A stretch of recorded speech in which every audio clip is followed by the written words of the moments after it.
I got a little bit of a problem, and I tend to jump from project to project to project, hyperfixating on one, moving on to another one, leaving that one like 75, 85, 99% finished in some places. I had picked an army, I was rolling with it, it was Dark Angels, I started painting up the Deathwing Assault box, and everything was going great. And then I just happened to see a video by Roman Lapat.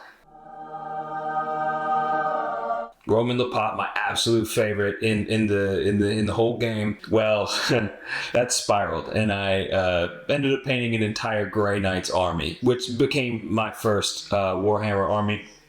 And then I saw this mini wargaming narrative campaign, which just changed everything. Thanks for checking out the first HobbySwamp video where we're going to paint ourselves a Salamander Terminator in the Deathwatch. I got hooked on this narrative campaign idea from mini wargaming. I thought it'd be a great way to play a game with my friends that wasn't, like a 3-hour game of 40K. Some of my friends have never played any sort of wargaming, but they've played like XCOM or Chaos Gate, Demon Hunters, which is what got me into thinking about Grey Knights in the first place before seeing Roman's video. So I decided to just kit bash some guys together. We made a bunch of guys out of, GW kits, some plastic, other parts from other things, and some 3D prints that I had done. Today, we're going to paint up one of these guys. Well, this guy. I'm going to paint up one of these guys, painting this guy. So the first thing we do is grab a model we painted before just to see how we did it. I'm going to grab some blues and grays. So I'm going to grab my Payne's gray, which I love to go on top of black wolf gray and gravestone blue. Get it on the palette, get a dry brush going, and do like a real heavy sort of overbrush. So grab our good Vallejo silver, so the darker silver. Just gotta be careful, stuff will splatter all over you, but it covers just so great. So get it all over his Deathwatch arm, his little details, do little taps to not get anything we don't want it on. We also gotta get over his refrigerator in the back and his brazier. Grab a wolf gray, and we start our edge highlighting prematurely. You'll see why here in a second, and start edge highlighting all the bits. This is the first model I really edge highlighted on, but I had forgotten I wanted to do my null oil wash. Let's do our null oiling before we go back to edge highlighting. And these Deathwatch are the first time I really ever edge highlighted. Then I grab my aluminum paint and do a nice little dry brush over their silver bits. Not really worrying because we're going to do some sponge chipping here in a minute. So anything we get over on is not that big a deal. Grab our sponge, dip it in, and just kind of tap it around on everything. Really kind of want them a little beaten up. And you'll see at the end, it just kind of gives this great effect. Got this bright neutral gray, and I use that to base coat everything. It's got such great coverage. Everything I want to be white and or have an effect on it, I'll do it in this. Kind of remove some paint and then just kind of tap it on to other areas, like on this chapter symbol. Grab my gold. I like this Retributor Armor Gold. It's one of the GW paints I still use a ton of. It's on the gun, it's on the shoulder. This burnt red is my favorite Pro Acrylic color. I slap it on the flames and I do another little extra coat in the middle to get it wet. Then I use my favorite red, this bold red here, and I kind of do a little wet blend into some yellow. And go back and do a little bit more yellow over the very ends. Back to our dark red, and we're going to throw that on all of the scales to get it to kind of fit in with our other guys and this purity seal here. Back to our bright red, we're going to tap it on some of the scales. Still not really worrying about it because later we're going to do a little dry brush mixing our red into our yellow. So just get this on the scales, make it look, just a little brighter. Try not to get it in the recesses. Little taps around the purity seal. And then mix our yellow into our red for a little orange, do a little dry brush. Here's our effect colors, purity seal and the lenses. Grab our brass, and our brass we're going to put over just the end of our flamer here. Alright, so this is my first gray face. Never done a gray face before. This will be fun. So I just took some of our Payne's gray and mixed in a little bit of that neutral gray we have. And then I just do a little bit more gray into it to get on some of the higher points of the face.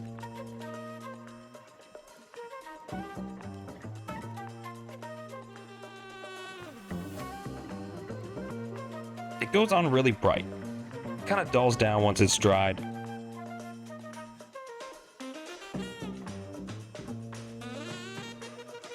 Okay, so we're gonna go in and do some eyes. Hold our breath. And tap in an eye, and I think I nailed it, right? But the other eye, I didn't do such a great job on. When you draw one really good eye, and the other eye, just a piece of shit. I usually don't paint eyes. This is kind of the first time I've done that. And then a little yellow into our gray to do the purity seals. So not too long ago, I got an airbrush. It was like $80, came with a little airbrush with it too.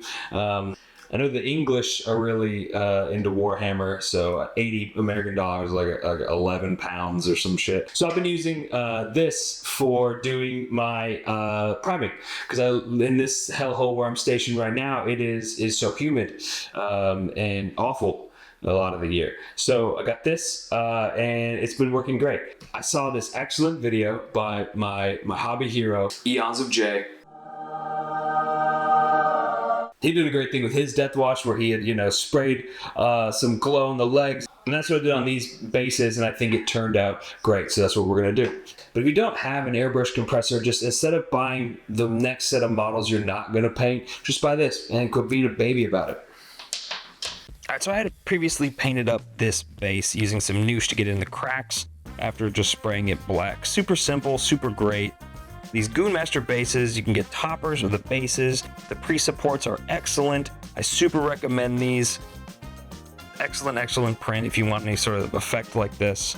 So I grabbed some white, and I'm not the best airbrusher, but I found out if I put some flow improver through it first before putting the white in, I don't get dry tip, which is super great because I was getting really frustrated with that. I kind of overdid it here on the white, making the pink super bright in comparison to some of the other ones I did, but it's not the most noticeable thing ever when you see him next to his brothers there in the spin around. But same thing here, I was getting a real gunked up tip when I would try and do my matte varnish. So putting the flow improver through it first before matte varnishing has really seemed to help me out with that. And that's it. We got our guy here, and he looks pretty good. Like I said, a little extreme on the legs, but you know, I think it's a really cool effect. Really bright magenta, and I think it looks great, especially when you have a couple guys in a squad. The reds of the capes look great with the reds of the scales, and they just look excellent together. I'm a huge fan of this project. I'm a huge fan of that series. You can do it. You can do it. So yeah, subscribe, check it out. I'm working on a ton of stuff for Mordheim right now, which has really been really fun, using Highland Miniatures, kind of their Gallia sets, to do like a Bretonian one. I got a bunch of dwarves. Where are you at? Painted up a bunch of dwarves also for Mordheim. We're also working on a ton of Mezgite orcs. God, he makes the best stuff. He really does. Tons of Mezgite orcs, Dredge Marines. Those things are sick. It's like the first, 3D prints I ever did. Painted them up. Overexposed the hell out of them. They are so brittle. But now I sort of got that shit figured out. We got all these tactical Marines. I got these sort of set up to be part of the Raven Wing, and I like the idea of that these guys go in to disable some sort of shields or refractor field or something, so the Raven Wing can charge in on their motorbikes and do some sort of Sons of Anarchy stuff. Oh, more Deathwing stuff, more Dark Angels stuff. Obviously, want to kibash some more Grey Knight stuff together. Oh, you done? Are you done? Subscribe. Like I said, it's free. You can change your mind at any time, and subscribers to the channel will pick what we're doing next. What we're going to work on. Yeah. It's the first video done. Okay, you can take it, Buppy. Thanks for coming to the HobbySwamp. This is video one. Not as big a deal as I thought it was going to be, trying to make it all perfect. We're just going to keep learning and growing. Oh, you cry, baby. Let's get you outside. let's get you outside. If there's a video I'm working on where it's influenced by, a YouTuber or any of their work, obviously shot that out. Thank you for checking out the first HobbySwamp video. Much appreciated. Like I said, subscribe. It's free. Change your mind if you want. Help me pick what type of camouflage to do on those catachans. Can't thank you enough for checking this out. Subscribing to the channel, liking the video, show it to your high school sweetheart. Yeah, that's about it. I think that's it. That's it. So, subscribe to the channel, like the video, show it to your mom, show it to your dog, show it to your girlfriend. You know she loves it. My wife loves when I show her YouTube videos about ninja training. She... Right, camera baby? You being crybaby. You being a big crybaby, baby. I'm bored. Thank you. You crybaby. You crybaby. You wanna go outside? You wanna go outside?